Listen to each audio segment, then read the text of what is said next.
FC Asian cup বাছাইয়ের ম্যাচে Hong Kong চায়নার মুখোমুখি হয়েছে বাংলাদেশ। প্রথম একাদশে নেই সমিত সোম, ফাহমিদুল, জায়ন আহমেদ ও জামাল ভুঁইয়া। শেষ খবরে গোলশূন্য সমতায় চলছে ম্যাচ।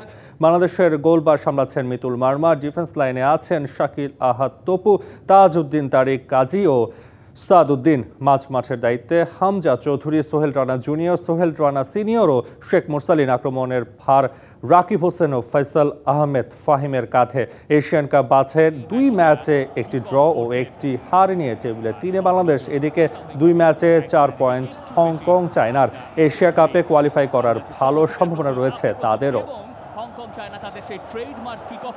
চলছে বাংলাদেশ ও হংকং চায়নার মধ্যকার এশিয়ান কাপ বাছাইয়ের গুরুত্বপূর্ণ ম্যাচ। কড়া নিরাপত্তায় জাতীয় স্টেডিয়াম আর দর্শকদের উপস্থিতি ও চোখে পড়ার মতো জাতীয় স্টেডিয়ামে আছেন আমাদের দুজন সহকর্মী ফারদিন সাজু, তাইব অনন্ত। যুক্ত হচ্ছি তাদের সঙ্গে। প্রথমে যাব সাজুর কাছে। সাজু, আজকে প্রথমে একাদশে নেই সমিত সোম, ফাহমিদুল, জায়ন আহমেদ, নেই অধিনায়ক জামাল ভুঁইয়াও। কেমন হলো একাদশ? জিততে কি পারবে কিনা বাংলাদেশ, কি মনে হচ্ছে? আর নিরাপত্তা নিয়ে কি তথ্য আছে আপনার কাছে, জানতে চাই।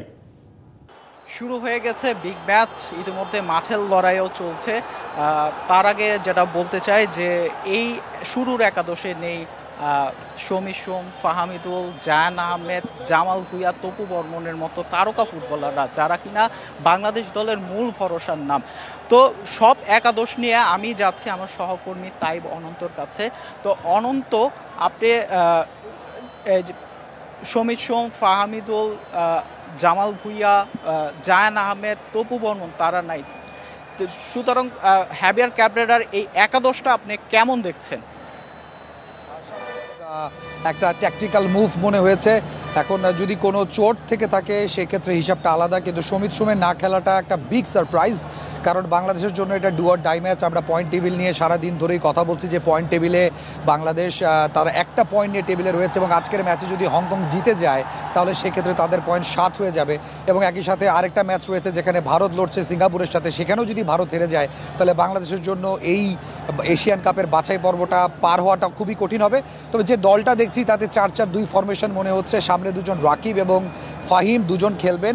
আমি রাকিবকে কোনোভাবেই সামনে, আসলে রাকিব উইং প্লেয়ার, ওনাকে সামনে খেলাতে হচ্ছে কারণ এক্স্যাক্টলি নাম্বার 9 বলতে যেটা বোঝায় সেই নাম্বার 9টা হাভিয়ার কাবরেরা এত বছর ধরে বাংলাদেশ দলের কোচিং করাচ্ছেন, এখন পর্যন্ত একটা নাম্বার 9 তিনি প্রডিউস করতে পারলেন না। সেটা আমাদের ডোমেস্টিক ফুটবলের যেমন একটা দুর্বলতা রয়ে গেছে, সেখানে আমি বলবো যে কোচ নিজেও অনেকখানি ব্যর্থ। কারণ আপনি এতদিন ধরে একটা দল সামলাচ্ছেন, সেখানে একটা নাম্বার 9 আপনি প্রডিউস করতে পারছেন না। হামজা কিংবা মিডফিল্ড থেকে যারা রয়েছেন, সোহেল রানা দুজন রয়েছেন, তারা যত বলের যোগান দেন না কেন, সামনের দুজন যদি গোল করতে না পারেন বা লোন স্ট্রাইকার যদি কেউ থেকে থাকে, সেই গোল না এলে তো বাংলাদেশ আসলে জিততে পারবে না। এবং এই ধরনের শক্ত অপোনেন্টের এগেনস্টে আপনাকে শুরুতে গোল আদায় না করতে পারলে খুব মুশকিল হয়ে যায় ম্যাচটার পেস ধরে রাখা।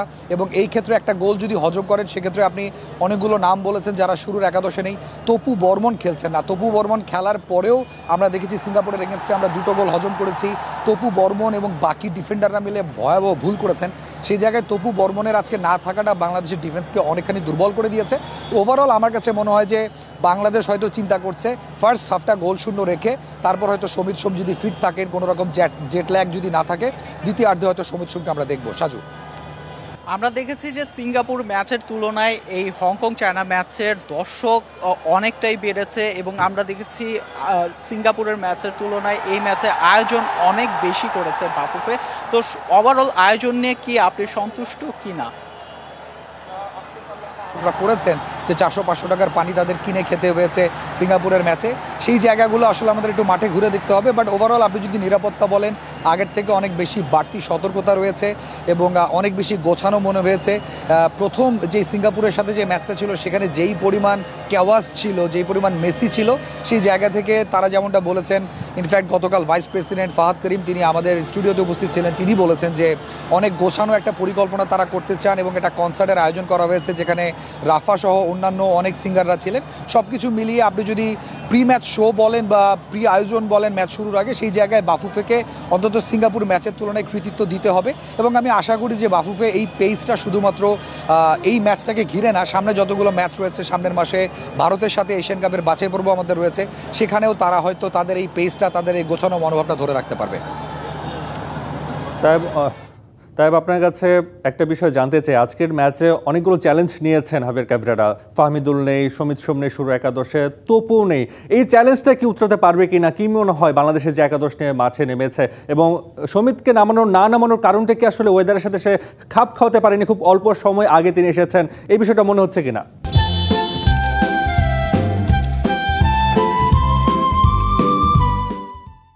দেখেন নাফি, বাংলাদেশের সবচেয়ে বড় দুর্বলতা যেটা হংকংয়ের সাথে, সেটা হচ্ছে বাংলাদেশের কোচ এবং হংকংয়ের কোচ।